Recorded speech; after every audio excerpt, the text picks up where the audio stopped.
Donc je sais que les droites graduées posent problème à beaucoup d'entre vous, surtout quand elles ne commencent pas à 0. Donc je vous mets un exemple qui reprend à peu près toutes les difficultés de l'exercice que je vous ai donné.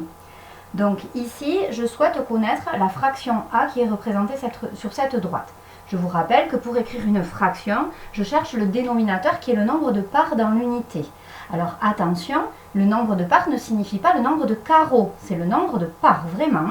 Donc je regarde mon unité, donc par exemple entre 3 et 4, et je regarde combien j'ai de parts. J'en ai 1, 2, 3. Donc dans mon dénominateur, c'est 3, ce sont des tiers. Maintenant, si je veux connaître combien de parts j'ai pris quand j'arrive à la lettre A, il faut que je me dise qu'ici, ça commence à 3 unités. Ça veut dire que ma droite n'est pas représentée entièrement.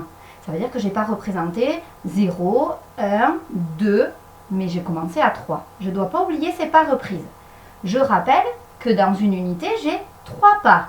Ça veut dire qu'entre 0 et 1, j'ai 3 parts. Entre 1 et 2, j'ai 3 parts. Entre 2 et 3, j'ai aussi 3 parts, etc. Donc ça veut dire que quand j'arrive à 4 unités, j'ai pris 4 fois 3 parts. Et 4 fois 3, on le sait, ça fait 12. Ça veut dire qu'ici, j'ai 12 tiers. Et si je rajoute une part reprise, eh bien j'ai pris 13 parts. D'accord? Je rappelle, j'étais à 4 unités. J'avais 3 parts dans chaque unité. Donc j'ai fait 4 unités fois 3 parts reprises. Ici, j'ai 12 parts, plus une, 13 parts reprises. Donc ma lettre A vaut 13 tiers.